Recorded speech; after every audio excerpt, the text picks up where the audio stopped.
Bismillahirrahmanirrahim.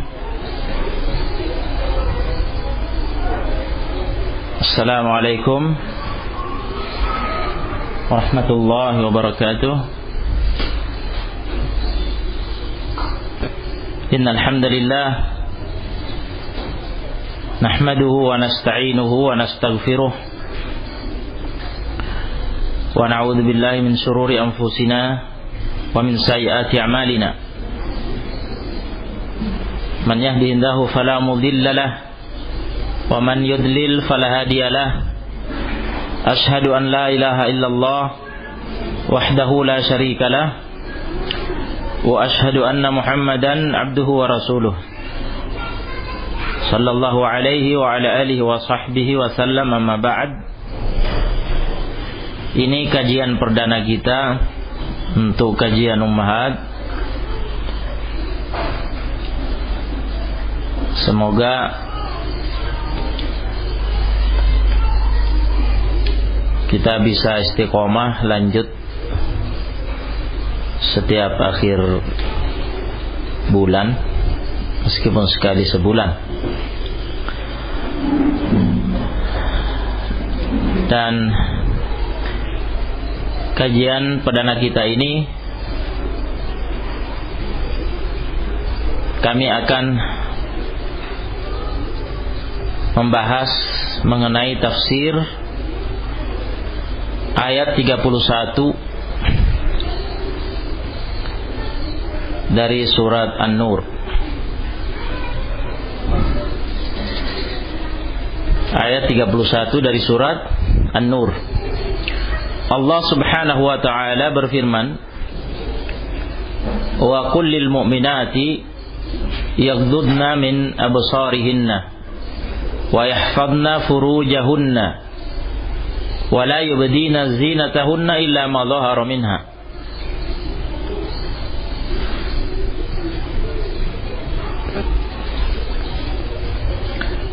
Katakan,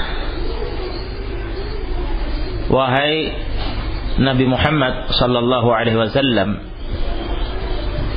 katakan lil mu'minat, kepada kaum mukminat, wanita-wanita beriman, yaghdudna min absarihinna,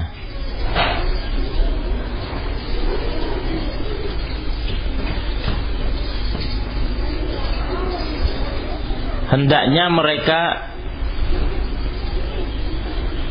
menjaga pandangan-pandangan mata mereka,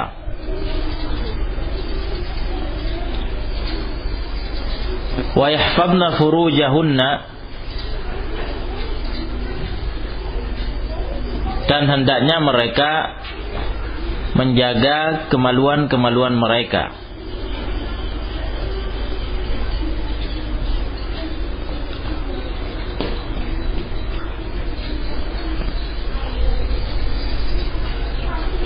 Ya.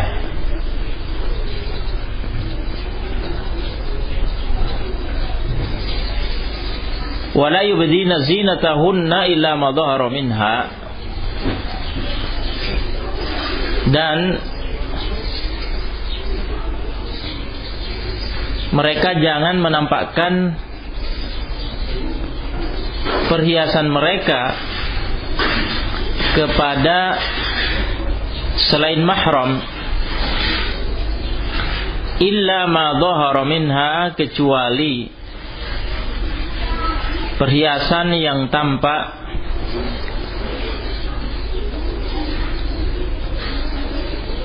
yakni perhiasan luar, kecuali perhiasan yang tampak, yakni perhiasan luar. Artinya itu memang mesti tampak. Ya, ini dulu potongan ayat ini dulu yang kita kaji, ya. Kita selesaikan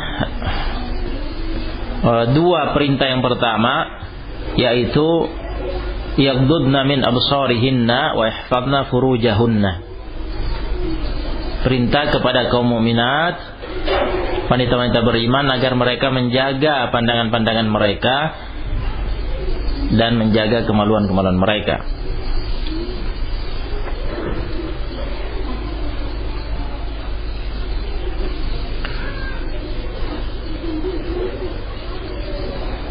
Ya. Di sini As-Sa'di rahimahullah mengatakan, wa qul lil mu'minati yaghdudna min absarihinna 'anil nadhri ila al-'awrati war rijali bisahwatin wa nahwi dzalika min an-nadhril mamnu'.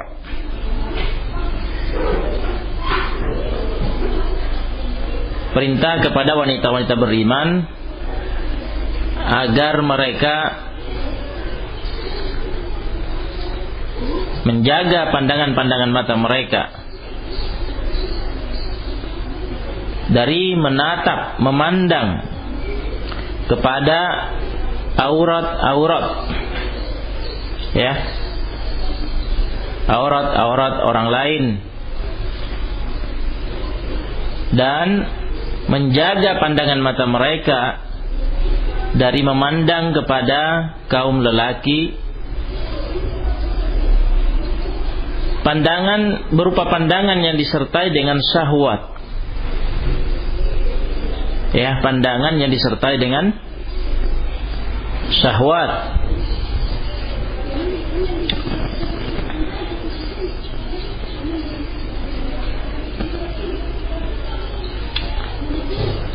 Ya.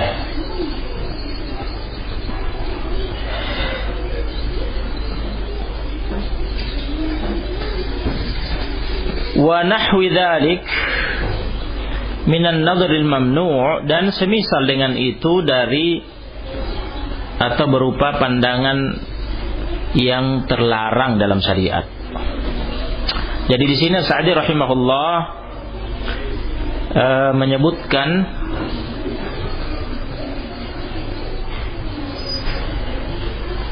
ya,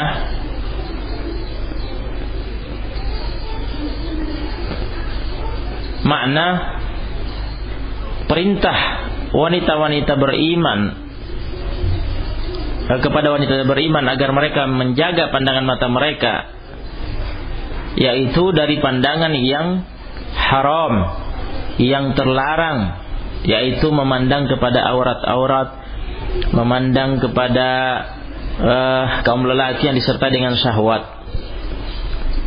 Naam. Dan yang semisal dengan itu. Nah, dari sini kita bisa memahami bahwa Sa'di rahimahullah membolehkan wanita memandang kepada lelaki asalkan tidak disertai syahwat. Ya, tentunya apabila ada hajat, ya, yang menuntut hal itu, asalkan tidak disertai dengan syahwat. Dan ini memang salah satu pendapat yang ada di antara ulama, kalangan ulama. Ibnu Katsir rahimahullah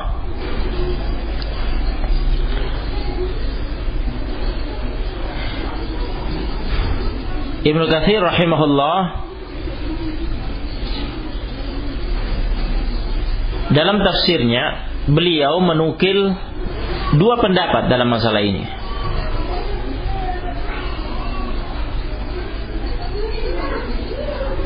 Ya. Salah satu pendapat itu adalah pendapat yang mengatakan wanita boleh memandang ke lelaki ajnabi yang bukan mahram asalkan tidak dengan syahwat. Asalkan tidak dengan syahwat. Ya, jika ada hajat yang menuntut, ya, maka tidak mengapa asalkan tidak disertai syahwat. Nah, pendapat inilah setampaknya yang bisa kita pahami dari tafsir Sa'di rahimahullah tadi, dan itu jelas dari ucapan beliau bahwa beliau berjalan di atas pendapat ini, karena beliau mengatakan, ya, bisahwah, hendaknya wanita-wanita beriman itu, ya, menjaga pandangan mereka, menundukkan pandangan mereka, menjaga pandangan mereka dari memandang aurat-aurat dan kaum lelaki dengan syahwat. Nah, beliau membatasinya, ya, dengan syahwat, itu yang terlarang. Ya, berarti beliau di atas pendapat ini bahwa boleh, ya, melihat lelaki asalkan tidak disertai dengan syahwat ketika ada hajat yang menuntut. Ya. Pendapat ini berdalil dengan hadis yang sahih,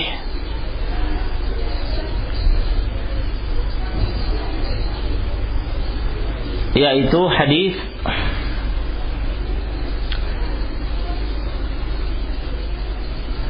ketika ada orang-orang Habasyah, kaum lelaki dari kalangan Habasyah, yang bermain, ya, bermain strategi perang gitu, perang-perangan, strategi perang, yakni ketangkasan perang, strategi perang dengan menggunakan tombak-tombak mereka di hari Id di dalam masjid, ya, dalam masjid, ya, pada perayaan hari Id. Dan permainan mereka bukan permainan sia-sia, tapi permainan yang mengandung maslahat, mendukung jihad fisabilillah, karena permainan ketangkasan tombak, ya, strategi perang. Nah, pada saat itu Nabi alaihi salatu wassalam ikut menyaksikan permainan mereka, dan Aisyah radhiyallahu anha, ummul mukminin, berlindung di balik tubuh Nabi alaihi salatu wassalam, di belakang Nabi alaihi salatu wassalam, sambil, ya, ikut menyaksikan permainan itu, yang menunjukkan bahwa wanita boleh melihat kepada lelaki yang bukan mahram, ya, asalkan tidak disertai dengan syahwat. Naam. Pendapat yang lain adalah pendapat yang mengatakan tidak boleh, wanita tidak boleh melihat kepada laki-laki ajnabi yang bukan mahram meskipun tanpa syahwat. Meskipun tanpa syahwat, ya.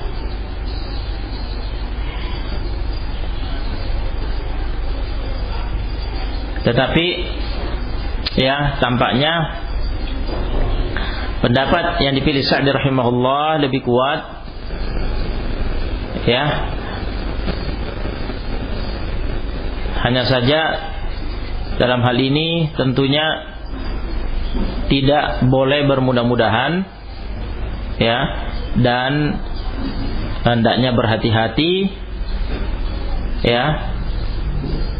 Hal itu dilakukan ketika ada hajat yang menuntut untuk melihat laki-laki yang bukan mahram.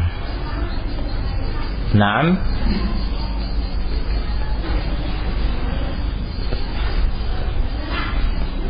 Baik.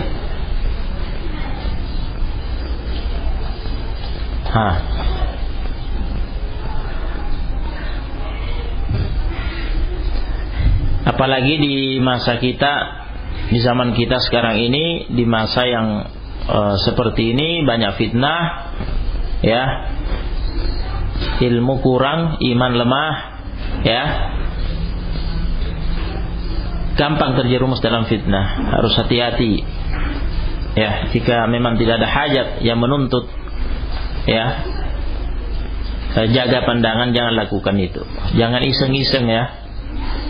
Nah, jangan iseng-iseng nanti, ya, melihat pada laki-laki kemudian ternyata kena fitnah. Ya, ada sesuatu yang dilihat darinya menarik. Nah, ya, jika memang tidak mendesak hajat untuk ya memandang, maka na'am dijaga, ya, hindari. Baik. Adapun jika ketika memandang itu ada syahwat, disertai syahwat, maka ini haram. Ini sudah melakukan dosa, ini melanggar ayat. Nah, melanggar ayat wa qul lil mu'minati yaghdudna min absarihinna. Jadi hendaknya ya wanita-wanita beriman menundukkan pandangan mereka, menjaga pandangan mereka, tundukkan pandangan, jaga pandangan, ya, jangan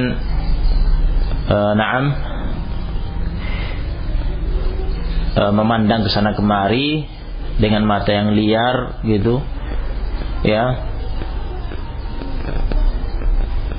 Baik. Ketika di luar rumah, ketika keluar rumah karena ada hajat, ya, karena wanita dibolehkan keluar ketika ada hajat. Naam, sebagaimana hadis Nabi sallallahu alaihi wasallam, hajat yang memang tidak bisa diwakili, ya, tidak bisa diwakili oleh mahramnya, sehingga dia sendiri harus keluar. Ketika di jalan, ketika di luar, hendaknya menjaga pandangannya, menundukkan pandangannya, ya, dan mengangkat pandangan atau mengarahkan pandangan kepada sesuatu, ya, sebatas hajat. Nah,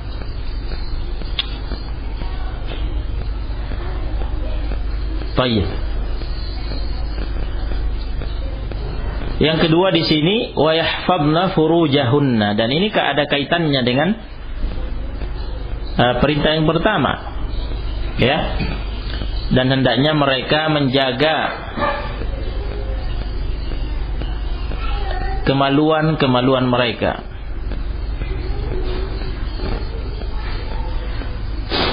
Nah,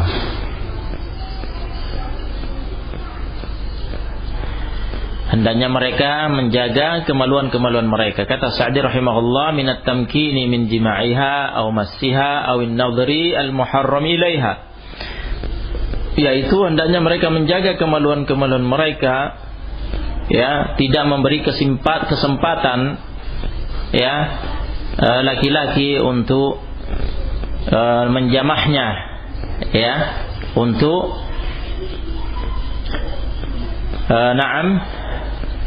untuk mendatanginya, untuk menjamahnya, menyentuhnya ataupun memandangnya, ya, dengan pandangan yang haram. Naam.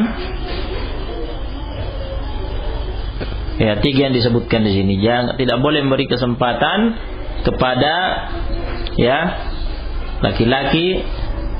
Naam. Nah, ini baik itu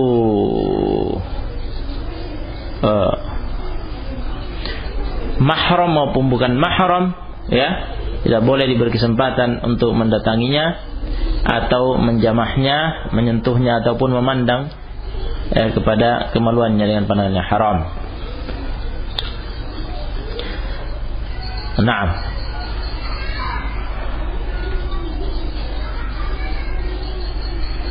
Ya.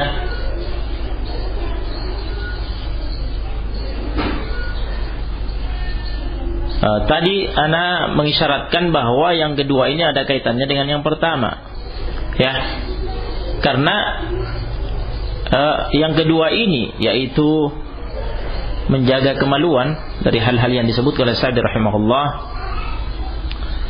ya, itu bisa berawal dari yang pertama, yakni pelanggaran terhadap perintah ini bisa bersumber, maksud anak-anak, pelanggaran terhadap perintah ini bisa bersumber dari pelanggaran terhadap perintah yang pertama, berawal dari, ya, bermudah-mudahan melihat laki-laki, kemudian melihat dengan syahwat, kemudian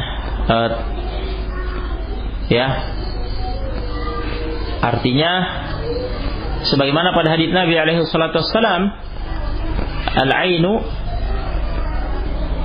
zinahan nazar, mata itu zinanya adalah melihat. Nah, memandang yang haram dengan syahwat berawal dari zina mata.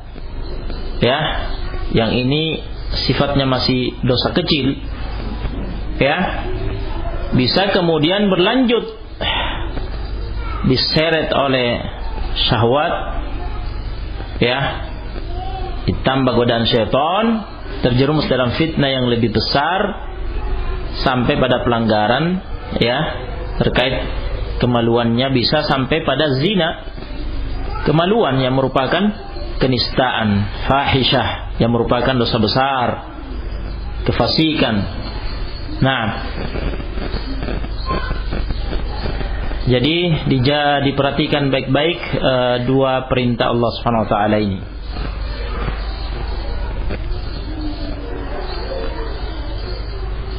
Nah, hubungi Adnan.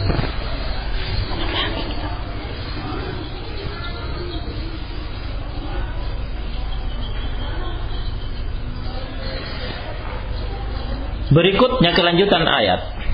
Wala yubdina zinatahunna illa ma dhahara minha. Janganlah mereka wanita-wanita beriman itu menampakkan perhiasan mereka. Yakni di sini maksudnya adalah kepada selain mahram.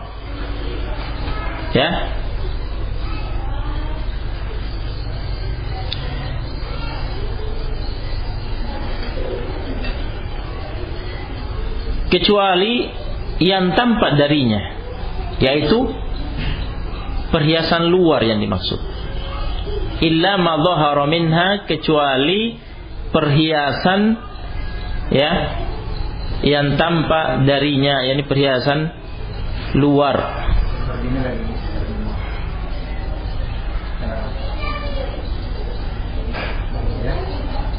Nah, kata Sa'di rahimahullah di sini dalam tafsirnya, kathiyabil jamilati wal huli wala yubdina zinatahunna, janganlah mereka menampakkan perhiasan-perhiasan mereka. Yang dilarang di sini yakni kepada selain mahram, yang dilarang di sini kathiyabil jamilah, seperti pakaian-pakaian yang indah,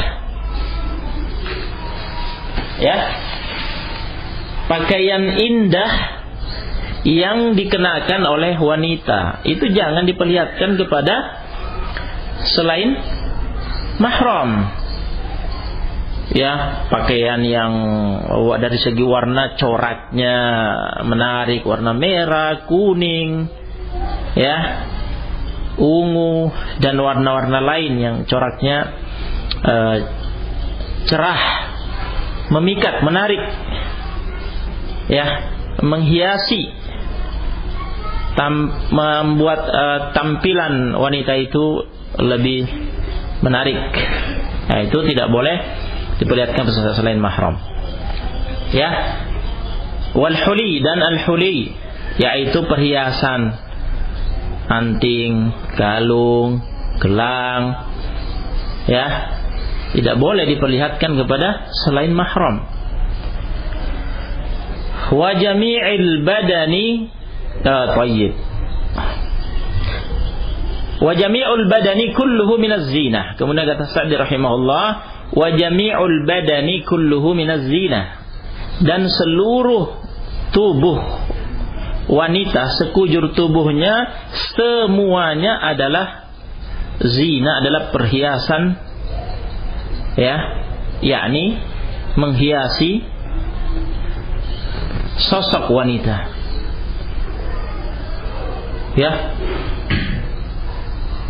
Semuanya menarik pada wanita itu, dari ujung kepala rambutnya, ya, sampai ke bawah, sampai telapak kakinya, ya, ujung jari kakinya saja kelihatan, itu menarik, itu menghiasi dia. Nah, jadi tampilan wanita seluruh tubuhnya itu, ya, dari atas ke bawah semuanya itu adalah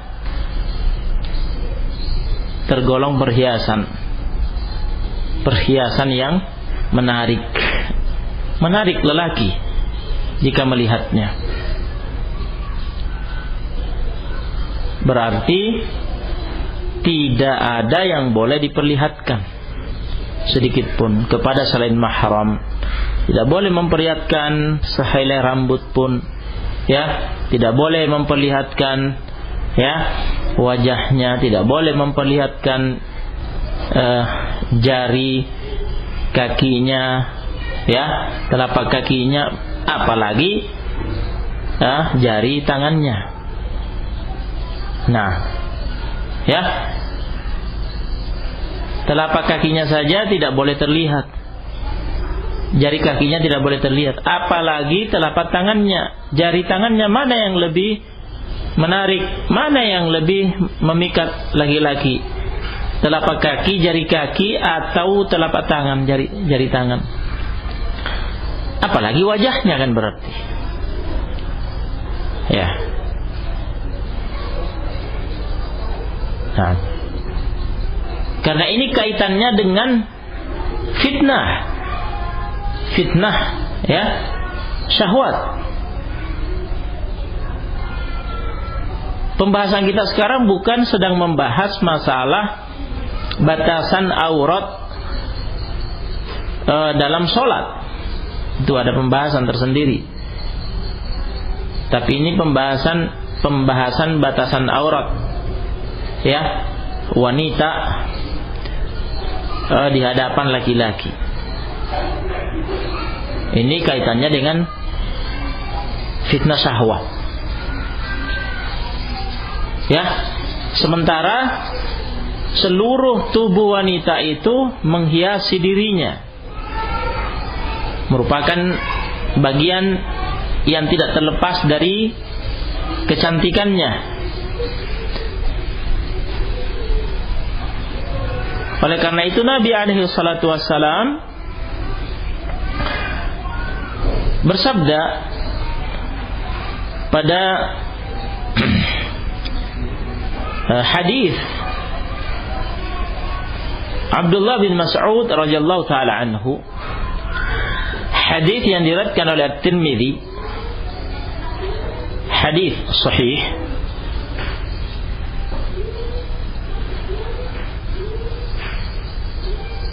ya, dinilai berderajat hasan oleh Tirmidzi, oleh Al-Albani dinilai sahih, oleh Syekhuna Al-Wadi'i, ya, juga dinilai sahih, bahwa Nabi alaihi salatu wassalam bersabda, al-mar'atu auratun,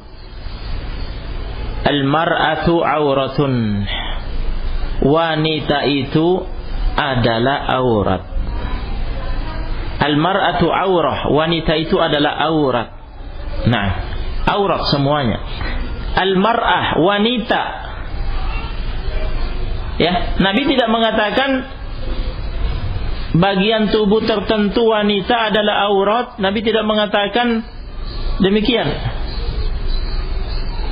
Tetapi Nabi alaihi salatu wassalam menyebutkan secara umum seluruh tubuh wanita, al-mar'ah, wanita, yakni dari atas kepala sampai telapak kaki, tanpa perkecualian pada hadis ini adalah aurat, kata Nabi alaihi salatu wassalam.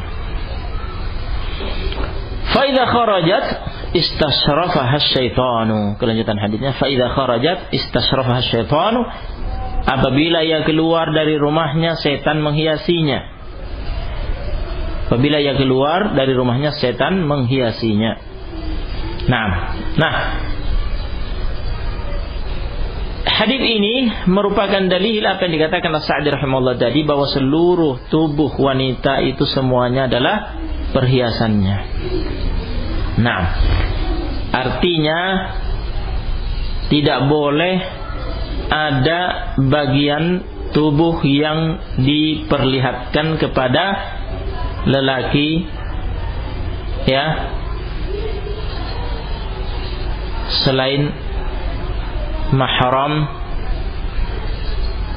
Kemudian terhadap mahram ada sebagian yang boleh terlihat dan yang lainnya tidak. Baik.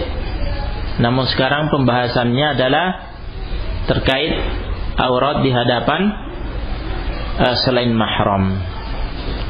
Nah, semuanya tanpa perkecualian, yakni termasuk, ya, apa yang dikatakan tadi, ya, termasuk dalam keumuman makna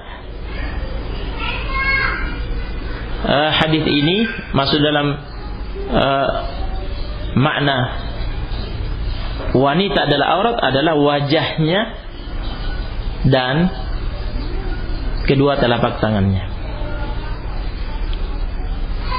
Nah, jadi tidak boleh ada yang diperlihatkan. Jadi wajahnya tidak boleh diperlihatkan, telapak tangannya tidak boleh diperlihatkan. Nah, oleh karena itu wanita, ya, menggunakan cadar, ya, menggunakan niqab, cadar. Nah, yang di bagian matanya ada lubang, ya, karena dia butuh melihat ketika dia di luar rumah, ya, berjalan, dia bagian matanya butuh untuk terbuka untuk melihat. Nah, tetapi hati-hati, dan ini diingatkan oleh Syekh bin Baz rahimahullah dalam sebagian fatwanya, yaitu ketika wanita itu bercelak, ya, kedua matanya dihiasi dengan celak, dan itu adalah termasuk dandan yang paling menarik pada wanita, ya, matanya bercelak. Itu sangat menarik laki-laki. Nah, ketika kedua matanya bercelak, terhias dengan celak, maka, ya, tidak boleh, kedua matanya tidak boleh terlihat. Berarti sempurnanya dengan cara dia memasang purdahnya, ya, kain tambahan yang dijulurkan dari atas kepala menutupi, ya, wajah wanita dari luar cadarnya. Nah, sehingga bagian matanya juga tertutup supaya matanya yang bercelak itu tidak terlihat. Haram diperlihatkan matanya itu ketika bercelak karena terhias dengan celak. Ini fatwa Syekh bin Baz. Nah, rahimahullah. Nah, adapun ketika matanya tidak bercelak, ya, karena tuntutan hajat, ya, tidak mengapa, ya, dia membuka, yaitu dengan cadar, yakni bagian mata terbuka karena dia butuh untuk melihat jalan. Nah, dan lebih sempurna, lebih hati-hati jika ditutup dengan purdah, kain purdah. Nah, yang transparan, artinya dari balik kain purdah yang transparan itu, yang tipis itu, dia masih bisa melihat, ya, ke depan. Nah, tetapi kedua matanya tertutup dari pandangan laki-laki. Nah,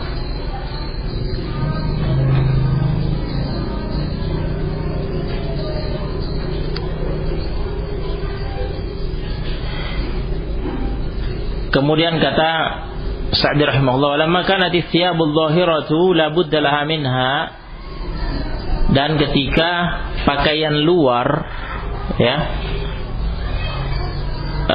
merupakan pakaian yang mesti dikenakan, dan itu tentunya tidak bisa disembunyikan karena itu adalah pakaian luar yang menutupi, ya, pakaian dalam dan perhiasan wanita.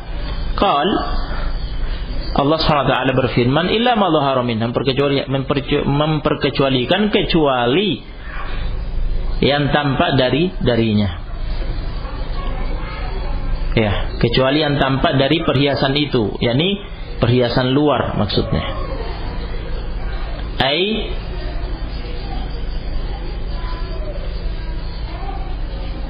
asyab adh-dhahirah, yaitu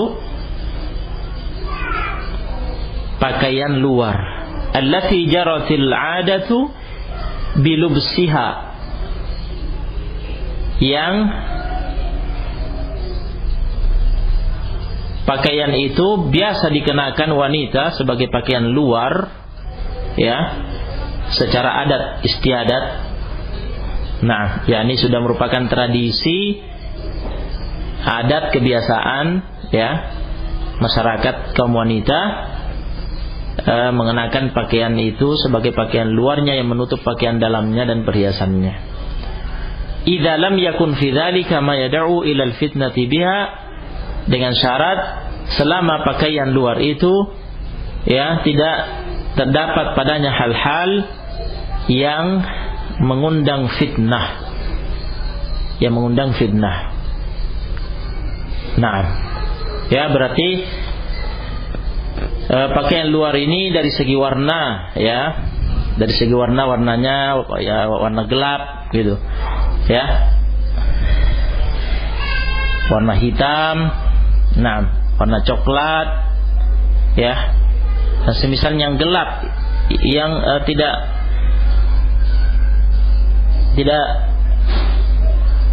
mencolok, ya, warnanya. Nah, coraknya, warnanya tidak menarik, ya, hitam, coklat, semisal yang gelap. Nah, ya, kemudian pada pakaian luar ini tidak ada suatu hiasan di situ, ya, tidak ada bordiran atau hiasan yang dipasang di situ yang menarik perhatian kaum lelaki. Makanya di sini Sa'di rahimahullah mengatakan, dengan syarat idza lam yakun fi dzalika ma yad'u ila al-fitnati biha. Dengan syarat selama pada pakaian luar yang dikenakan itu tidak ada hal-hal yang mengundang fitnah. Nah, ya,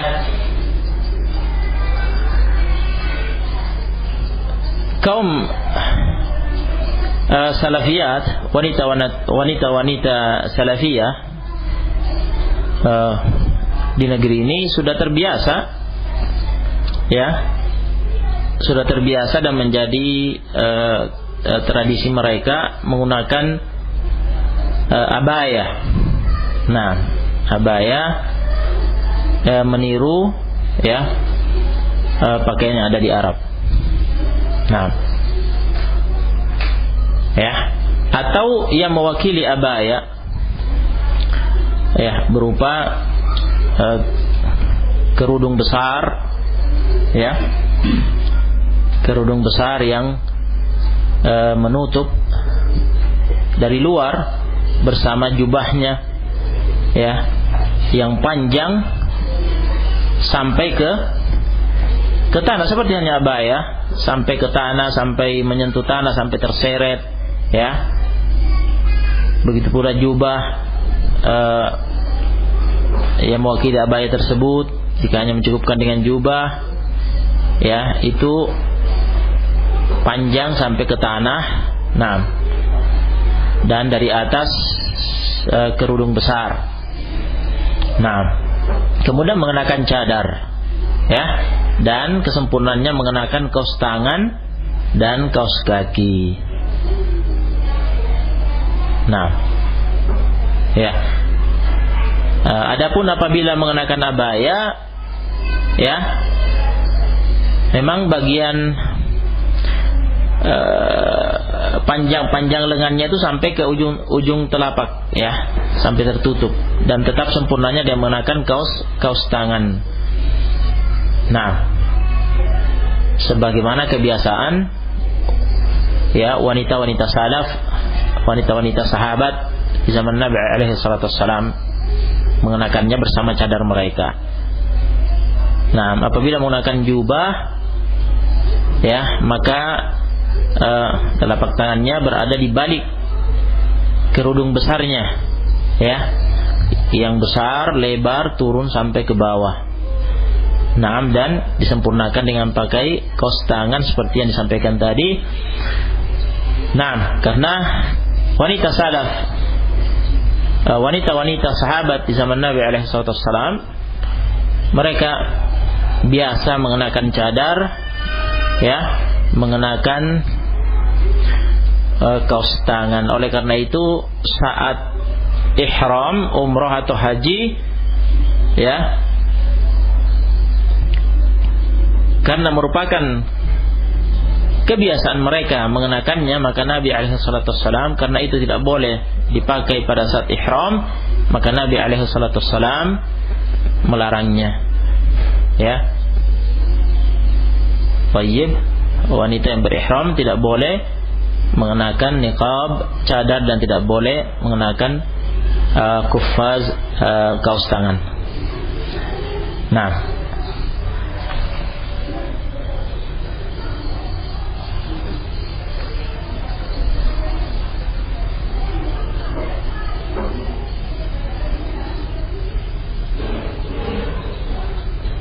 baik. Tafsir yang kita dengar ini, yang Anda bacakan dari Sa'di rahimahullah, ini sesuai dengan tafsir yang disampaikan oleh Ibnu Mas'ud radhiyallahu taala anhu. Ya, tafsir Ibnu Mas'ud radhiyallahu taala anhu.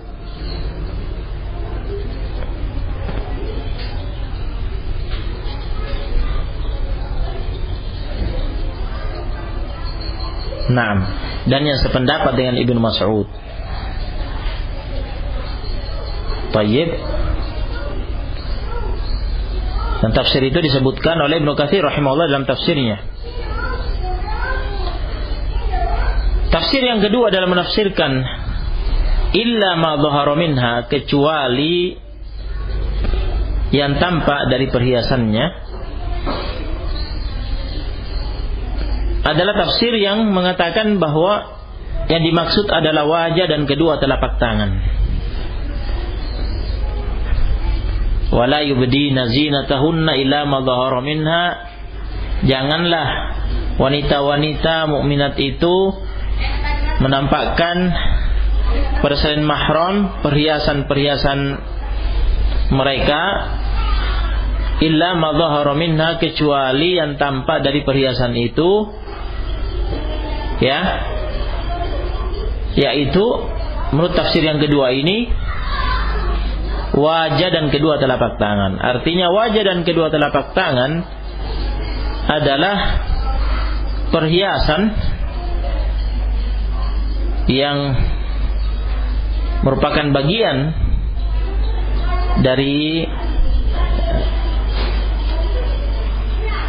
penghias tubuh wanita, bagian dari kecantikan wanita, ya, yang diperkecualikan, boleh ditampakkan kepada selain mahram, wajah dan kedua telapak tangan, ya. Dan tentunya perhiasan yang ada di wajah dan kedua telapak tangan seperti celak dan cincin. Jadi illa ma dhahara minna, kecuali yang tampak dari perhiasannya, ya, yaitu perhiasan yang ada di wajah dan kedua telapak tangan. Tafsir yang kedua mengatakan yaitu perhiasan yang ada di wajah dan kedua telapak tangan, seperti celak dan cincin. Nah, ini tafsir yang kedua. Yang diperkecualikan ini adalah perhiasan yang ada di wajah dan kedua telapak tangan, seperti celak di mata dan cincin di tangan. Yang berarti jika perhiasan itu boleh, perhiasan ada di wajah dan kedua telapak tangan boleh terlihat, berarti wajah dan kedua telapak tangan boleh terlihat. Ini tafsir Ibnu Abbas dan yang sependapat dengannya.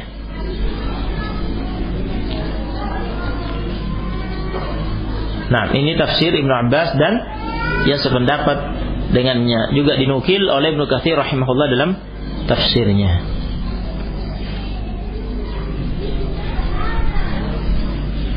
Ya. Nah, berdasarkan dua pendapat ini, tafsir pertama tadi tafsir Ibnu Mas'ud, dan yang sependapat dengannya itu yang dipilih oleh Sa'di, bahwa yang diperkecualikan di sini yang boleh terlihat oleh selain mahram adalah pakaian luar, ya, yang sudah dijelaskan tadi. Nah, abaya atau yang semakna dengannya. Nah, pendapat yang kedua, ya, perhiasan yang ada di wajah dan kedua telapak tangan, termasuk wajah dan kedua telapak tangan itu tafsir Ibnu Abbas dan yang sependapat dengannya. Nah, berdasarkan dua pendapat ini, ahli fikih berbeda pendapat dalam masalah memandang wanita yang bukan mahram. Muncullah dua pendapat, ya. Yang pertama mengatakan boleh memandang wajah dan kedua telapak tangan wanita asalkan tidak disertai syahwat. Karena yakni menurut tafsir Ibnu Abbas dan yang sependapat dengannya tadi dijadikan pegangan oleh pendapat ini untuk mengatakan berarti boleh memandang wajahnya dan kedua telapak tangannya asalkan tidak disertai syahwat. Ya. Karena itu boleh diperlihatkan, diperkecualikan pada ayat. Ya, bagian yang boleh terlihat berarti kan boleh dipandang asalkan tidak dengan syahwat. Pendapat yang kedua mengatakan tidak boleh. Pendapat yang kedua mengatakan tidak boleh memandang wajah dan kedua telapak tangan wanita, ya, dengan syahwat ataupun tanpa syahwat. Karena seluruh bagian tubuh wanita adalah aurat, termasuk kukunya sekalipun. Ya. Karena seluruh bagian tubuh wanita adalah aurat, termasuk kukunya sekalipun. Nah, ini pendapat yang kedua ini yang kita dengar dari As-Sa'di. Ya. Pendapat ini dibangun di atas tafsir Ibnu Mas'ud, bahwa yang diperkecualikan itu adalah pakaian luarnya. Ya memang mesti tampak kalau itu, karena ketika dia keluar rumah, ya dia berhijab dengan pakaian luar itu, abaya dan yang wakilinya tadi yang dijelaskan. Adapun wajah dan kedua telapak tangannya tetap tertutup. Nah, bagaimana hakikat perkara ini? Mana yang benar di antara dua pendapat itu? Ya, Syekhul Islam Ibnu Taimiyah rahimahullah dalam Majmu' al-Fatawa, ya, setelah menukil perbedaan pendapat tersebut,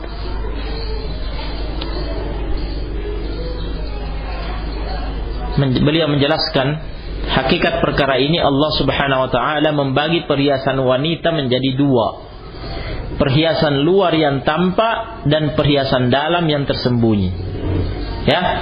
Allah membagi perhiasan wanita menjadi dua macam, perhiasan luar yang tampak dan perhiasan dalam yang tersembunyi. Kata Ibnu Taimiyah rahimahullah, Allah Subhanahu wa taala membolehkan wanita menampakkan perhiasan luarnya kepada selain suami dan selain mahram. Ya. Perhiasan luar yaitu pakaian luar yang dijelaskan tadi pada tafsir Ibnu Mas'ud, ya, abaya dan mewakilinya yang semakna dengannya. Baik. Ibnu Taimiyah rahimahullah menjelaskan pada mulanya sebelum turunnya ayat hijab. Nah, perhatikan baik-baik ya. Pada mulanya sebelum turunnya ayat hijab, kaum wanita keluar dengan berkerudung. Ya. Sesuai perintah Allah Subhanahu wa taala pada surat An-Nur, pada kelanjutan ayat ini.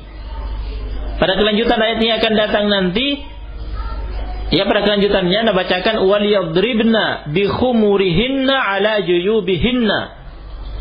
Hendaknya wanita-wanita beriman itu mengenakan khumur, yaitu jamak dari khimar, kerudung-kerudung mereka, ya, di atas kerah-kerah baju mereka.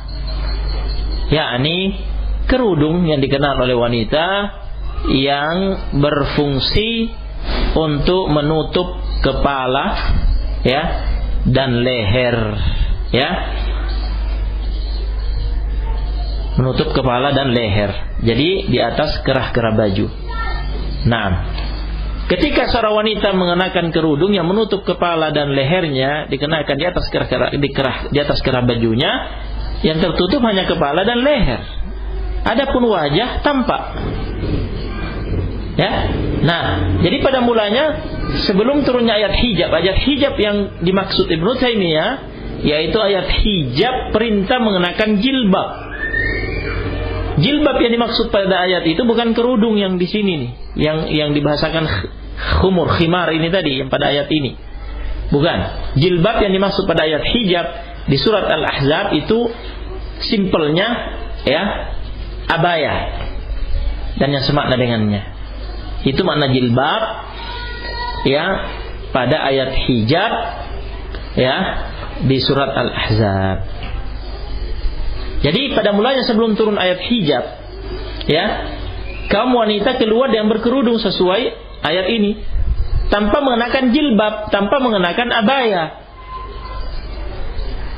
sehingga lelaki melihat wajah dan telapak tangannya. Waktu itu wanita masih dibolehkan menampakkan wajah dan telapak tangan dan boleh dipandang. Karena ia boleh menampakkannya, berarti boleh dipandang. Nah, ya, ini pada awal Islam.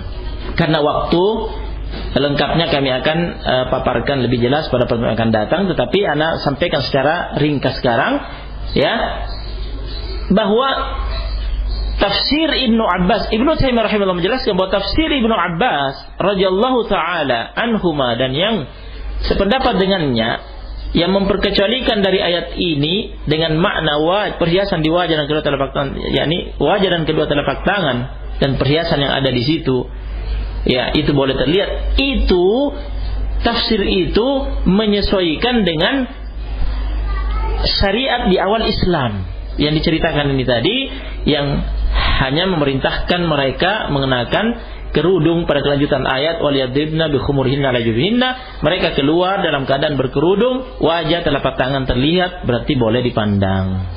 Ini sebelum turun ayat hijab di surat Al-Ahzab yang memerintahkan pakai jilbab menutup di atas kerudung mereka dan pakaian mereka, abaya, yakni jilbab yang maksud di situ adalah abaya yang menutup di atas, menutup tubuh wanita itu dari atas kerudungnya dan pakaiannya. Ketika turun ayat hijab merintahkan pakai jilbab, pakai abaya, jilbab abaya, maka, ya, tidak boleh lagi terlihat wajahnya dan kedua telapak tangannya, berarti tidak boleh lagi dilihat setelah itu. Nah, Ibnu Mas'ud radhiyallahu taala anhu tafsirnya menyesuaikan, ya, menyesuaikan dengan syariat yang terakhir yang memansuh, yang menghapus syariat sebelumnya tadi, yang tadinya hanya cukup dengan kerudung, wajah dan telapak tangan boleh terlihat, boleh dipandang. Kemudian ternyata itu mansuh dengan turunnya ayat hijab di surat Al-Ahzab, perintah mengenakan jilbab yaitu abaya menutup dari luar, yang dengannya tidak boleh lagi terlihat wajah dan kedua telapak tangan. Untuk sementara ini lebih lengkap insyaallah pada pertemuan akan datang karena waktu yang terbatas. Sudah masuk zuhur kan? Nah, hampir. Wallahu a'lam. Nah, Anda tidak tahu bagaimana mekanismenya nih kalau ada pertanyaan. Coba, ada nggak di sana pertanyaan? Di pintu. Atau paling tidak kalau tidak sempat tanya jawab sekarang, ya mungkin pertanyaannya bisa disimpan nanti pada pertemuan berikutnya. Ya, nah, ya nanti teknisnya, ya, kalau ada pertanyaan yang mau diajukan, tulis di kertas dan nanti diseluruhkan lewat pintu depan itu untuk diambil. Nah, atau juga bisa juga dititip. Nah, jika memungkinkan waktu bisa langsung dijawab di majelis, jika tidak pada pertemuan berikutnya. Nah, sebentar lagi adanya. Ya. Jadi untuk sementara ini ya, semoga bermanfaat bagi kita semua. Nah, jika ada kebenaran yang disampaikan dari Allah Subhanahu wa taala, taufik dari Allah Subhanahu wa taala. Jika ada keliruan ya, maka dari kelemahan ana.